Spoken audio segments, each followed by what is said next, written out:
Crying for the Climate, a marine biologist's reflection on 2019, read and written by Madeline Sinclair Baker. As 2019 draws to a close, I thought that I would reflect on the past year and the journey that I embarked upon across the tropical reefs of the Indo-Pacific.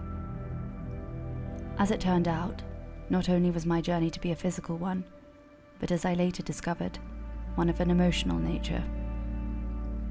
Science is about facts, it's true, but for those of us living or working in the hotspots of climate change and other man-made destruction, we also have a front row seat to the most gut-wrenching, heartbreaking emotional show in the world.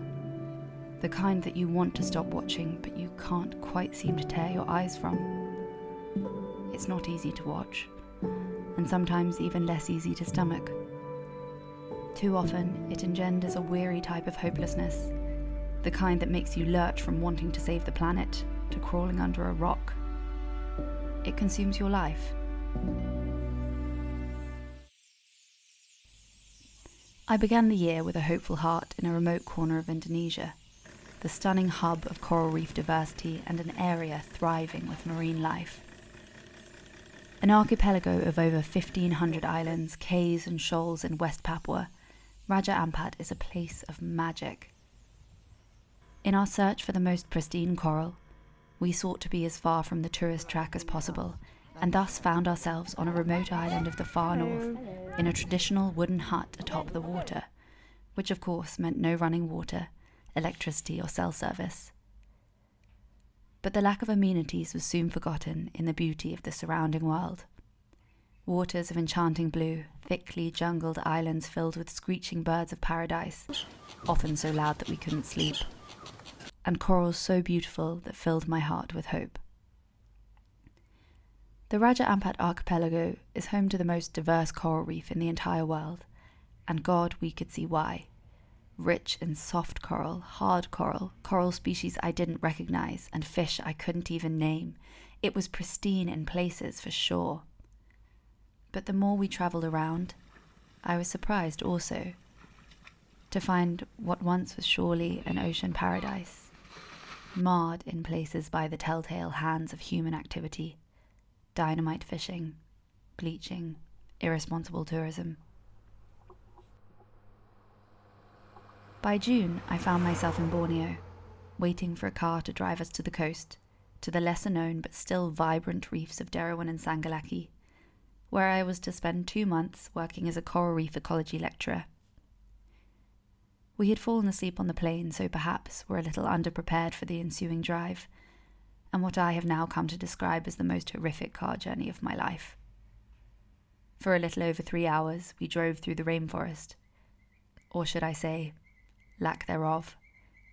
Traversing a bumpy, dusty road, often on the wrong side, the rainforest was cropped into smaller and smaller chunks, thinning out into a single tree, until there was nothing but the smoky blur of deforestation, palm oil plantations, logging trucks and mining lorries. It was difficult to know if I felt sicker from the motion of the hot, leather-smelling car or the view outside the window. We were silent for pretty much the entire journey, because which words could ever be enough to describe this type of destruction? Whilst silently pledging to myself to never eat Nutella again, it was in this moment that I realised something with a jolt of guilt.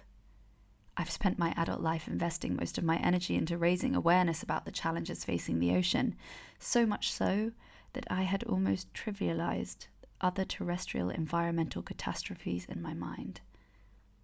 I googled it. Around half of Borneo's natural rainforest have been lost since the 70s. That's around 850,000 hectares per year. Far from a trivial matter indeed.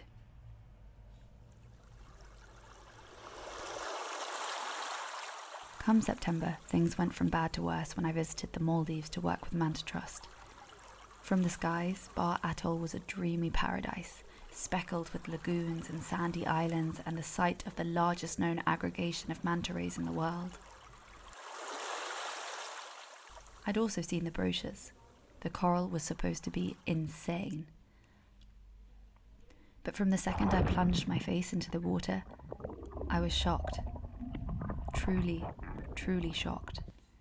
The bleaching from the 2016 El Niño event had left its mark, and what I found was an ocean in a state of disarray. In a big way. I think I cried after my first day, and a number of times since. Partially with happiness because the mantas blew my mind. I mean, really, truly blew my mind. But mainly with sadness because the reef was simply gone. The assemblage of fish had shifted in many places, favouring algal grazers and those species, I suppose, that depend less on coral. All that remained was a shadow, the grey skeletons of a formerly thriving reef, being plucked and grazed at by the endless parrotfish that seemed to have colonised and even thrived off the degradation. It was then that I really felt something begin to shift within myself, a sense of dread that started to hang heavy in my chest. I would wake up with a sense of worry that I still quite haven't shaken off. Was this it? Was I staring into the mirror of the future? Is this what will be left of the coral reefs that I now call home? In the same way that the Maldivian manta rays filled my heart with joy and excitement, the Maldivian reefs stripped my heart of hope. As December rolled around and I returned to Indonesia, I found myself in a state of grief. Despite the restoration work going on out there, I left the Maldivian archipelago with a heavy heart and what can only be described as a total lack of hope. I was craving colour and vibrancy and life, something to combat the darkness that seemed to follow me around this year. Komodo holds a special place in my heart. It's where I saw my first manta ray, but most importantly to me, it's where I had first seen the coral that I'd been dreaming about. And indeed, this year Komodo gave me hope. I was pretty nervous before my first dive, wondering if it would be as I had remembered. Had it not been, I'm not sure I could have faced it by this point. To my intense relief, the coral was stunning, as always. Komodo is arguably one of the more resilient sites to climate change in Indonesia. Thermal stress from rising temperatures is somewhat mitigated by the cold currents and upwellings that run through the park. I close the year now, writing to you all from Ningaloo, Australia, where I'm currently working as an underwater photographer. I'm settled here for a while now, hoping that 2020 will be a year of less travel. Even this is a testament to how much my own attitude has changed. Long since has passed the island-hopping must-travel mentality. Climate change weighs on my mind the most these days. It is the greatest threat to the environment, to humanity, and to the world as we know it. As a tropical marine biologist, I'm painfully aware of how much I have flown for work, and for this I carry some intense guilt. Though I believe it does not mitigate it, in my mind I hope that the work I do to tackle the issues facing coral reefs and to bring these to the forefront of public attention in some way makes it worth it. Is this a justification? I don't know. I feel guilt all the same. Few know that Ningaloo is Australia's largest fringing reef, 260 miles of subtropical coral reef that's in pretty damn good condition. Though it's known predominantly for its diverse shark population and migratory megafauna visitors, whale sharks and humpback whales, it's the coral that brought me here. And in all honesty, I needed an emotional break from science, from quantifying just how totally fucked things are. Whilst its neighbouring barrier reef in Queensland suffers severe and debilitating loss, the Ningaloo reef is thriving. It may be less diverse than Indonesia and the water is bloody cold, but the tales of epic calcium carbonate structures and near-perfect thriving hard coral were true, and exceeded all my expectations.